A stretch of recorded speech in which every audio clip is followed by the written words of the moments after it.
சிவபதிக்கு கால் வருது. அப்ப அந்த போன் கால்ல சிவபதி உன்னைய கட்சியோட அடிப்படை உறுப்பினர்ல இருந்து நான் நீக்கிறேன்னு சொல்றாங்க. சிவபதி அதிர்ச்சி ஆறாரு. போனை தூக்கி போட்டு உடைக்கிறாரு. ஏகாம்பரம் அதிர்ச்சி ஆறாரு. சத்தம் கேட்டு வீட்டுல இருக்கவங்க எல்லாரும் வர்றாங்க. ஏகாம்பரம் கேக்குறாரு, ஐயா என்னையா ஆச்சு? பரஞ்சோதி கிட்ட சொல்றாங்க எல்லாம் போச்சுன்னு. என்ன ஆச்சு சொல்லுங்க. கட்சியை விட்டு தலைவர் என்ன நீக்கிட்டாரு. எல்லாரும் அதிர்ச்சி ஆறாங்க சிவபதி சொன்னதை கேட்டு. எல்லாம் போச்சு, இனிமேட்டு நான் எதுக்கு உசுரோட இருக்கணும்? இந்த நிலைமைக்கு வர எத்தனை வருஷம் போராடி இருக்கேன் தெரியுமா ஜோதி? எல்லாத்தையும் ஒரு தப்பான நியூஸ போட்டு மொத்தமா முடிச்சிட்டாங்க. இந்த அவமானத்தோடையும் அசிங்கத்தோடையும் நான் எப்படி வாழ போறேன்? என்ன பண்றதுன்னு தெரியலையே.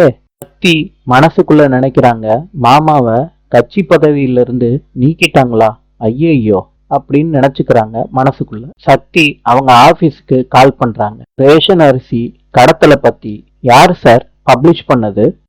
அந்த ஆர்டிக்கலை நான் தான் படிச்சு பார்த்தேன். ரொம்ப முக்கியமான ஆர்டிக்கல்னு எனக்கு தோணுச்சு. உடனே எம்டி கிட்ட அந்த ஆர்டிக்கலை நான் தான் காமிச்ச. சக்தி எம்டி தான் இது முக்கியமான நியூஸ், உடனடியா பப்ளிஷ் பண்ணுங்கன்னு சொன்னாரு. நாங்க அதை என்கொயரி பண்ணிட்டு பப்ளிஷ் பண்ணிட்டோம். சக்தி சொல்றாங்க, சார் நீங்க சிவபதிக்கும் அந்த கடத்தலுக்கும் தொடர்பு இருக்குன்னு ஆர்டிக்கலை மாத்தி எழுதியிருக்கீங்க.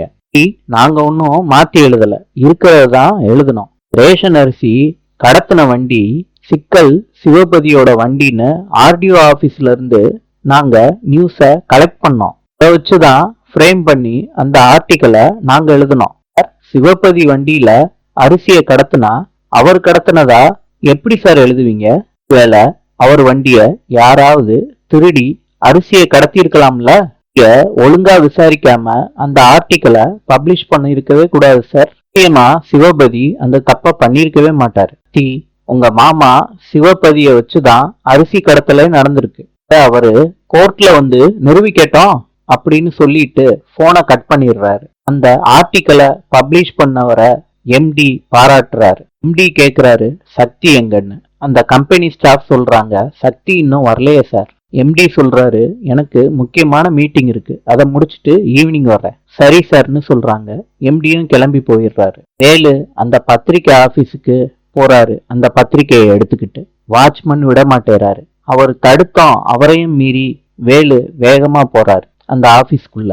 இந்த ஆர்டிக்கலை பப்ளிஷ் பண்ணவரு சொல்றாரு, நான் வேலுவை பாத்துக்கிறேன், நீங்க போங்கன்னு அந்த செக்யூரிட்டிய அனுப்பி வைக்கிறாங்க. வேலு உங்களுக்கு என்ன பிரச்சனை சொல்லுங்க. சார் இந்த பேப்பர்ல வந்த நியூஸ யாரு போட்டது? இந்த கம்பெனில வேலை பார்க்கிறவரு சொல்லவே இல்லை. வேலு சட்டையை பிடிச்சு கத்த ஆரம்பிக்கிறாரு. இந்த பத்திரிகை ஆபீஸ்ல வேலை பார்க்கறவங்க எல்லாரும் வேலுவை சுத்தி நிக்கிறாங்க. பத்திரிகை ஆபீஸ்ல வேலை பார்க்கறவரு சட்டையில இருந்து கையை எடு வேலுன்னு சொல்றாரு. இந்த நியூஸ எழுதுனது சக்தி தான். வேலு சொல்றாரு, என்ன சொல்றீங்க சார்? நான் இத நம்ப மாட்டேன். வேலை பார்க்கறவரு சொல்றாரு, எங்க மேல நம்பிக்கை இல்லாட்டி சக்தி கிட்ட கேட்டு பாருங்க, உங்ககிட்ட உண்மையை சொல்லுவாங்க. கோவத்தோட ஆபீஸ விட்டு வேலு கிளம்புறாரு. எல்லாத்தையும் நினைச்சு பார்த்துக்கிட்டே வேலு வண்டிய வேகமா ஓட்டுறாரு ரோட்ல. வீட்டுக்கும் வந்துடுறாரு வேலு. சிவபதி கேக்குறாங்க, சொல்லுடா யாருடா தப்பா நியூஸ போட்டது? நான் ரேஷன் அரிசி கடத்தினேன்னு பயப்படாம சொல்லு. எவனா இருந்தாலும் சரி, நான் அவனை வெட்டி கூறு போட்டுறேன்டா. வீட்டுல இருக்கவங்க எல்லாரும் கேக்குறாங்க வேலு கிட்ட. நேரமா சிவபதி வேலு கிட்ட கேட்டுக்கிட்டு இருக்காங்க. வேலு பொறுக்க முடியாம உண்மையை சொல்லிடுறாரு. அப்பா யாரு எழுதுனாங்கன்னு தெரியலப்பா. கேட்ட உடனே சிவபதி வேலுவோட சட்டையில இருந்து கையை எடுக்கிறாரு. நாளை சந்திப்போம்.